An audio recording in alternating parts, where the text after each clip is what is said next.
Here are the horoscopes for the week of the 1st to the 7th of June 2020. We have an interesting week coming up with a couple of conjunctions and a couple of squares, and of course the full moon in Sagittarius on Friday. So the Sun is in Gemini at the moment, along with Venus retrograde. And Gemini likes to freshen up, to change shape, to let go.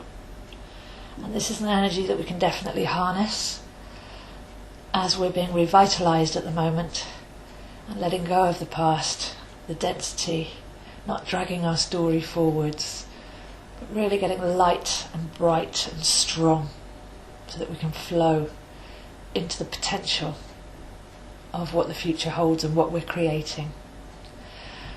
So Monday's journey is one of focus, where we place our attention determines not only our current mood, what we're thinking about, we start to feel, but also what we're feeling is a transmission. It's a measurable frequency that leaves the body and then attracts back to us. So it affects our present and future experience as well. So they say where attention goes, energy flows. And this is the walking meditation for Monday. What are we focusing on? What's it creating? What sort of thoughts are creating our feelings, and what are those feelings then creating in our reality? So to be masterminds, we need to master the mind. And with Venus retrograde in Gemini, then this is taking it back to the heart. So you might want to ask yourself, how would I like to feel? What's a more preferable viewpoint or subject for my focus and my energy right now? So letting go of distractions, not getting caught up, especially in the processing mind, and things like social media, the bombardment of information from the outside, and recentering where our focus is and what we want to create. By Tuesday we have Venus square Mars. This permeates the whole week, and a square aspect can be challenging. So Venus is seen as the feminine, Mars is the masculine. You might want to read this as head and heart. Mars being in the head, Aries, Venus being in the heart, Taurus or Libra. And when we look at our relationships with others, we very much do need to first look at our relationship with ourselves. So are we balanced? Are we trying to push? Are we trying too hard to make something happen? Are we being too forceful? Are we being too dominant? Are we trying to get our own way and control? And can we bring those energies back into harmony? Because we've all had the feeling when we're trying too hard, we come up against blocks and frustrations, and the minute we stop, the minute we relax, the minute we say, okay then, I surrender, then things tend to relax and flow naturally. So 2020 is a year of revisioning time, our place in space and time, which is a big subject, but if we just do something every day to realise that I'm here, that I'm now, that things are flowing, but where am I trying to super control the outcome? Well, if I let go a little bit and follow the flow, it could lead me to somewhere better.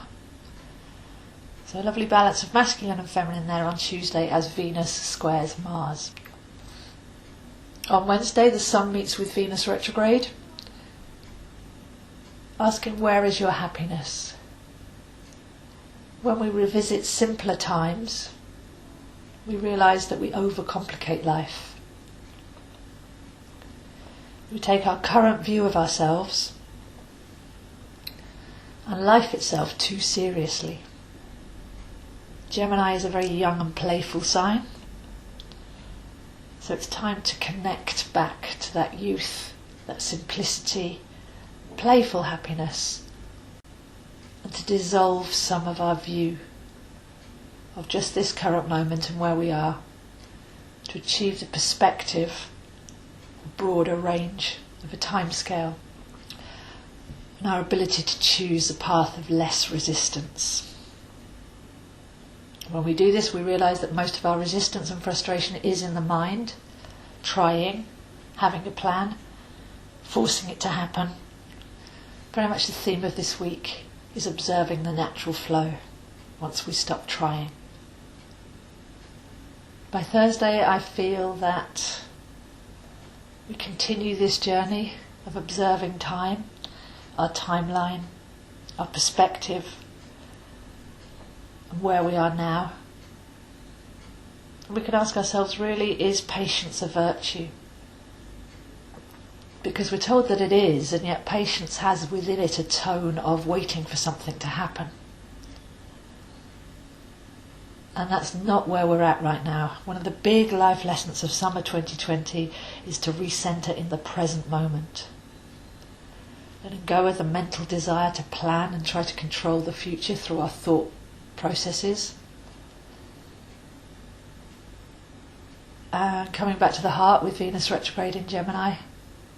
Coming back to the now. And mastering our ability to create from that present moment, to observe our thoughts, to observe our feelings. Are they working for us or against us? Are we running an old timeline? Can we let go of that now? And can we just stop and simply be? By Friday we have the full moon at 15 degrees Sagittarius at 2012 UK time. As with all things Sagittarius, this one's blunt and direct. We have Mars and Neptune squaring off, the Sun and the Moon having some very direct and honest words to say.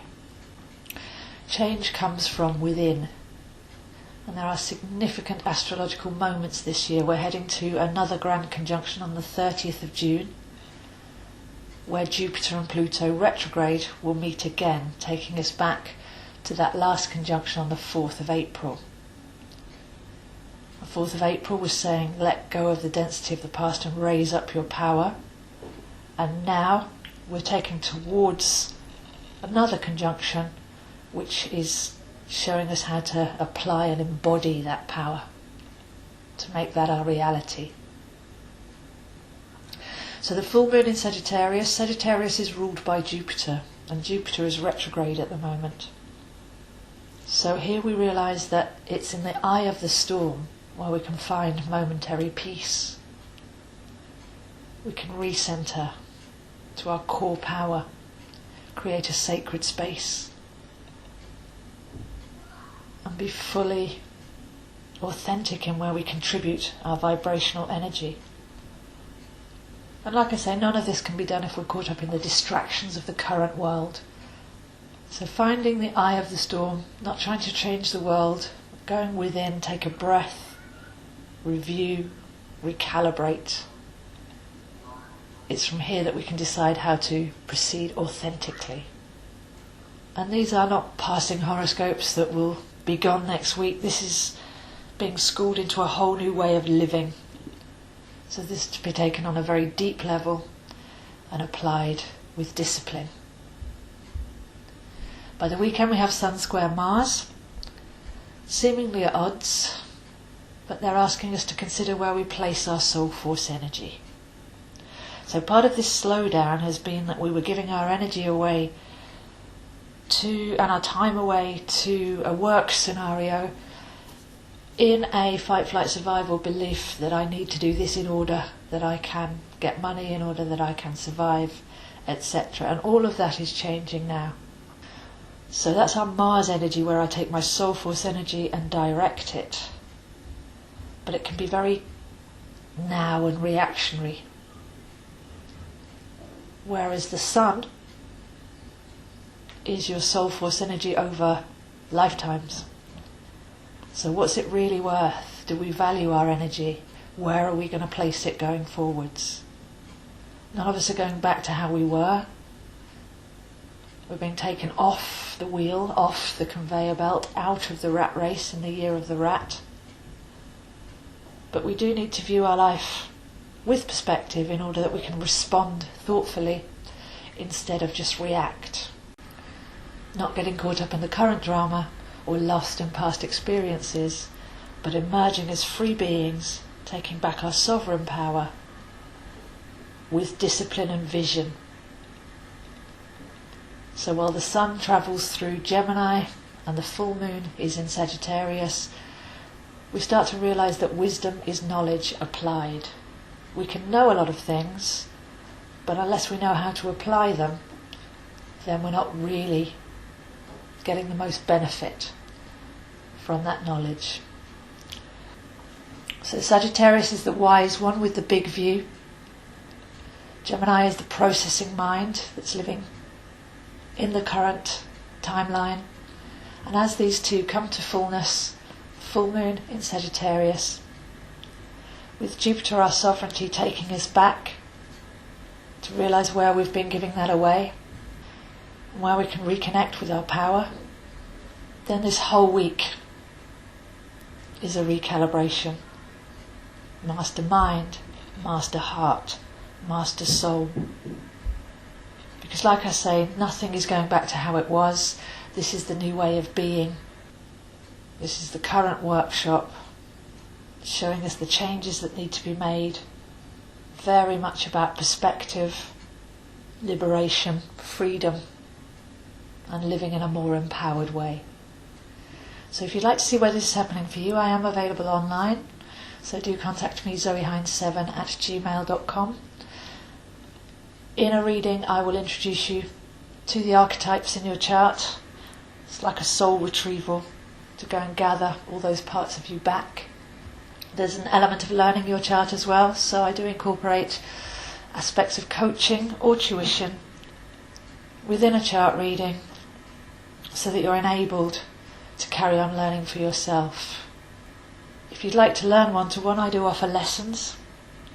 Astrology, numerology, tarot, how they all fit together, how they can be used as a life-enhancing tool.